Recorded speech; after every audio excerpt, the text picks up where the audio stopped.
Hello everybody, it's teacher Brian, your English teacher coach. So without further ado, let's get started. Today I'm budgeted for teaching you about les erreurs à éliminer en anglais. Les erreurs à éliminer en anglais. Premièrement, quand on dit a patron, ça ne signifie pas un patron. A patron, ça veut dire un client de restaurant. On dit a patron. Maintenant, lorsque vous voulez dire patron, en anglais, vous allez dire a boss. A boss, soit a chief.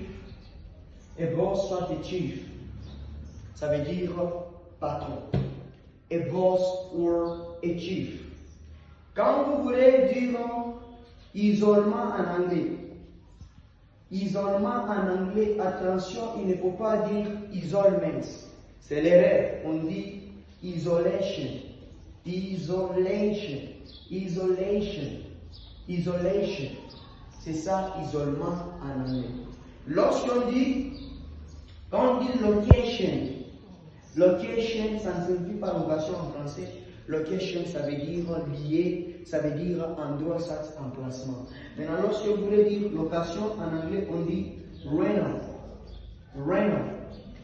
Pour les Américains, on prononce rental. Pour les Britanniques, on prononce rental. Rental. C'est ça. Quand vous apprenez l'anglais, il ne faut pas commencer à traduire les choses littéralement. Quand vous voulez dire, quand on écrit comme ça, chef, en anglais, on prononce chef. Ça ne signifie pas chef. Ça veut tout simplement dire en français chef cuisinier, soit maître cuisinier. Évitez les erreurs. Quand on dit a lecture, ça ne signifie pas une lecture, non. A lecture, ça veut tout simplement dire conférence.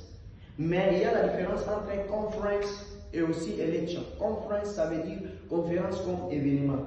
A lecture, ça veut tout simplement dire conférence comme discours. C'est ça. Maintenant, lorsque vous voulez dire lecture en anglais, on dit reading. Reading. C'est ça lecture en anglais. Quand vous apprenez l'anglais, essayez de commencer à lire.